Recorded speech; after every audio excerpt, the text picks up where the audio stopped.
سر چوکیدارہ بڑا آسان سا لگتا ہے، فیملیز کو بڑا سوٹ کرتا ہے کہ کسی کو ناکہ ڈال کے رکھا جائے، گھیرا ڈال کے رکھا جائے اور اس کو بچا لیا جائے نشے سے،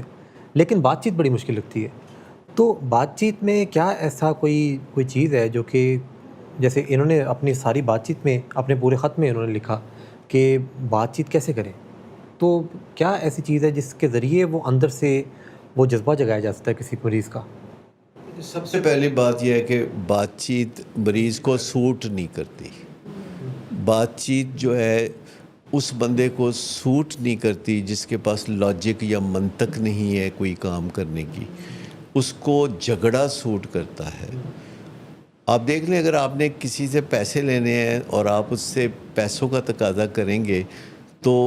وہ چاہے گا کہ جلد سے جلد آپ کا اس کا جھگڑا ہو جائے اور جلد سے جلد آپ اس کے ساتھ ٹاکنگ ٹرمز میں نہ رہیں اور دن خاموشی سے گزرتے رہیں۔ لیکن اگر آپ نے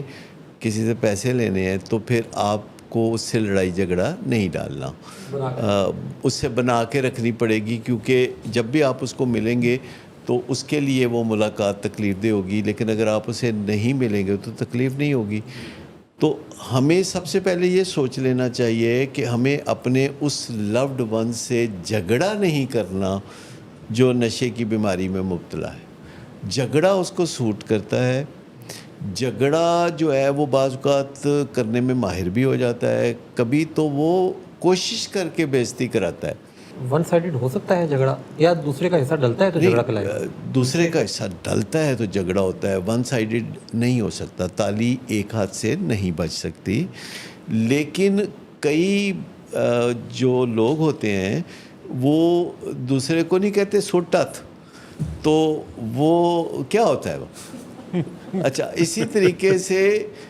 گھر والے جب مریض سے بات کر رہے ہوتے ہیں نا، تو مریض جب جھگڑا شروع کرتا ہے تو کہتا ہے سٹ ہاتھ۔ اچھا، گھر والے اس ٹریپ میں آ جاتے ہیں کہ جب وہ کہہ رہے ہیں کہ آپ بھی لو جھگڑے میں حصہ، میں آپ کی بے عزتی کر رہا ہوں، آپ میری بے عزتی کرو، تو گھر والے جو ہیں وہ انجانے میں اس ٹریپ میں پھنس جاتے ہیں۔ حالانکہ جھگڑے کے ماہر کے ساتھ، چیمپئن کے ساتھ آپ کو جھگڑا کرنا ہی نہیں چاہیے۔ یعنی وہ جب دوسرے کو کرنا ہوتا ہے تو وہ ہاتھ لگاتے ہیں، پھر وہ دوسرا اندر آ جاتا ہے، وہ ہاں گھروں میں بھی شاید؟ جی، گھروں میں بھی ایسے ہی ہوتا ہے بعض اوقات جو ہے، یعنی مریض جو ہے ایک سے جھگڑا کرتا ہے، پھر دوسرے سے جھگڑا کرتا ہے، پھر ان کا آپس میں بھی جھگڑا کراتا ہے۔ ویلا بندہ ہے نا، ویلا بندہ ہے نا، تو اس کے پاس جو ہے نا وہ کافی ٹائم ہوتا ہے۔ دوسری بات یہ ہے کہ جب کوئی نشے کے مریض کی بے عزتی کرتا ہے یا اس کے ساتھ کوئی زیادتی والی بات کرتا ہے تو اس کو گلٹی کانشیس ہوتا ہے۔ وہ گلٹی کانشیس میں پھر وہ اس کا اپنا دل تڑپنا شروع ہو جاتا ہے کہ دیکھو بیچارہ پہلے ہی پتہ نہیں کتنا دکھی ہے۔ ایک یہ بھی مت ہے کہ جو نشہ کرتا ہے وہ بہت دکھی ہوتا ہے، ہوتا بھی ہے، اور لوگ بھی دکھی ہوتے ہیں،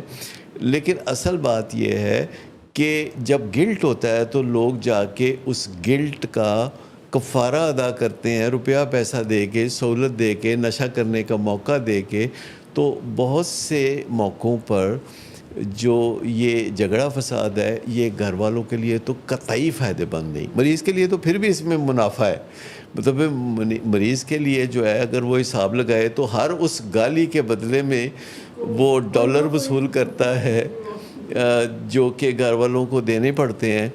اور گھر والوں کو سوٹ نہیں کرتا کہ اس سے جھگڑا کرے، اور گھر والوں کو یہ سوٹ کرتا ہے کہ اس کی بات کو توجہ سے سنیں،